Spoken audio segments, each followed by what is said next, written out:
Previous video we talked about the hand layout. Now we talk about the spray up and filament winding, and this first part we'll talk about the spray out first. Over here this is a spray out, alright, where you have a gun and then you just spray onto the parts. So you just take a look.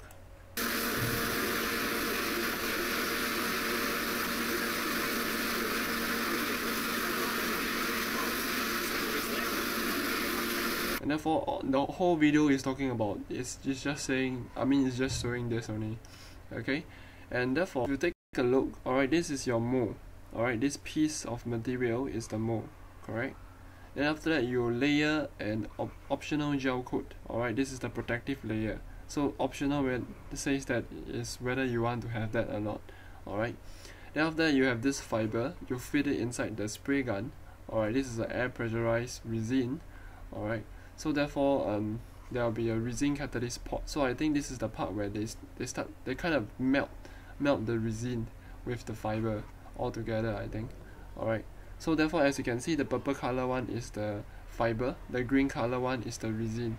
Alright, so therefore I think to a certain extent they will control the gun such that it sprays the resin first and then sprays the fiber, spray the resin first, spray the fiber. So you layer by layer spray it out. Okay, and therefore this is the method of spraying, so to speak. Take note of all the applications. Alright, make bolts, tanks, whatever it is. Alright, good conformability is that it is easier to stick to the parts itself, so it's easier to stick lah, something like that. Alright, and the disadvantage of this, advantage I'll not go through because it's quite easy to read. As for the disadvantage is that it is more operator dependent. Meaning that if the operator is not good, alright, so this talk about the skill base. So the skills needed for this method, alright, comparatively to the hand layout, alright, the skill for this operator over here for the spray out is much required. So you need a high skill person to actually do this spray out, because you have to allow good same thickness and consistency throughout the material. Alright, because over here it's kind of spraying. So over here if you spray, you have to ensure that it sprays all consistent, because if you spray this one too long, alright, this part will protrude out, so you'll become fatter, and then after that you spray it out again, it will become more and more fatter. So this is the way where you have to talk about spraying in a more consistency and thickness type of thing. So therefore the skill of the operator is very important. So in over here, if you think about it, for good consistency and spray out, for good consistency normally you will spray with a circle. So this circle over here helps them in this way. So as you can see, it's not very labor intensive because it's not required too many people to do this. Alright, but at least it's more skill based type of thing, you see. So these are the things that I think is very useful for you. And therefore next up is the filament winding. So what is it? In order to explain this, let's talk about this. Let's look at this video.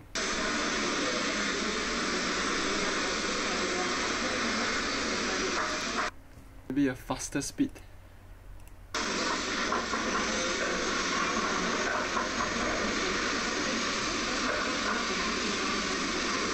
So most probably you will get to see and understand what the hell is going on right here. Alright? So what do I mean over here is that if you take a look, these are all your fibers. Alright, these are all the strands of fibers that goes into a certain part over here. Maybe I should use a different color also. Alright, so it goes into this thing, where this thing over here there is certain coatings, right? So over here there is a certain coating, we call it a resin system. So the resin can be a form of a coating. So the resin coats the fibers, alright, so therefore it creates a matrix. Alright, creates a composite, so to speak, a composite strain of system. So this is a fiber, so you coat it with a layer of your resin. So by itself, this one string of material is considered a composite also. Alright, and therefore as you can see, it is feeding out this whole composite material. Alright, and therefore it's feeding in this method, so it's turning, and then after that you roll it up, and therefore this whole system is called the filament winding. What comes to these slides, alright, impregnate. Alright, so what's the meaning of that? Alright, is that it's used to soak or saturate a certain material. Alright, it's not this one. Okay, I don't know whether is it useful to remember, just that these are the three types of winding. that you may want to understand also. Alright, helical is like your DNA. Alright, it's going in this helical shapes. That's all. Alright, where the polar winding is just one straight line like that. Alright, and then circumference is the standard one, like that. So it's quite easy to remember, but I don't know whether is it required, but yeah. So after you remove it, alright, I should say that after a appropriate number of layers, alright, then you have to cure it at a certain room temperature, alright, or a certain oven. Then after that, the mandrel will be removed. So the mandrel is actually this thing, alright, this yellow color one. Alright, if I were to show you the picture just now or the video that you have seen, alright, this whole brown color one, alright, like toilet paper, will be your mandrel. So you remove this whole mandrel out of the cylinder. Alright, so this piece over here, alright, is the thing. It's like your certain thing to hold the roller.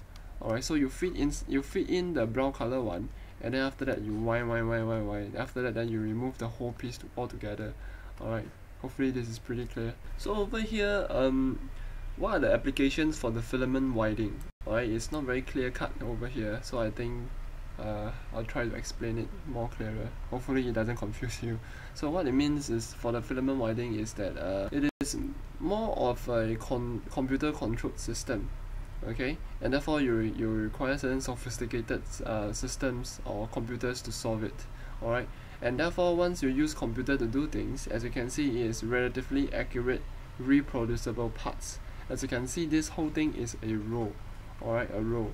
So it is easier to produce if you have a certain material. For example, you want a very strong sectional pipes. Alright, so over here, these are very reproducible, meaning they are all very constant. Alright, if you cut this section over here and this section over here, they are exactly the same. Alright, because they are all made with the same method. Alright, and therefore if you are talking about applications for the filament winding, alright, you can say that is for cross-sectional pipes, because if for cross-sectional pipes, you can make a very long pipes, and then you wind, then after that you can cut. Alright, you can cut to whatever shape and size you want, and then you sell it. So it is for this case, this is a very high rate of production in terms of a continuous pipe. But in terms of certain special cases, alright, this whole thing would have a fairly low cycle time. Alright, meaning it's taking a lot of time to actually it should be said that it's relatively slow lah. Alright, and this thing over here, for example, is a carbon fiber reinforced epoxy. Alright, so the carbon fiber, alright, is reinforced with epoxy. Epoxy is the brown color one you see.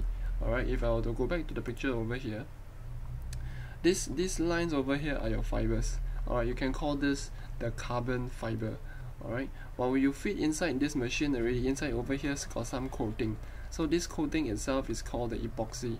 Alright, so the epoxy is coated with the carbon fiber to give you this type of this type of shiny texture. Alright, so that it can be a composite well enough to sustain certain loading or whatever it is. Alright, and therefore this is still a open molding, because as you can see, it's open in the air. There is nothing enclosing it. Alright, and therefore these are the two methods, alright, on top, besides our just now the previous video, the hand layout one.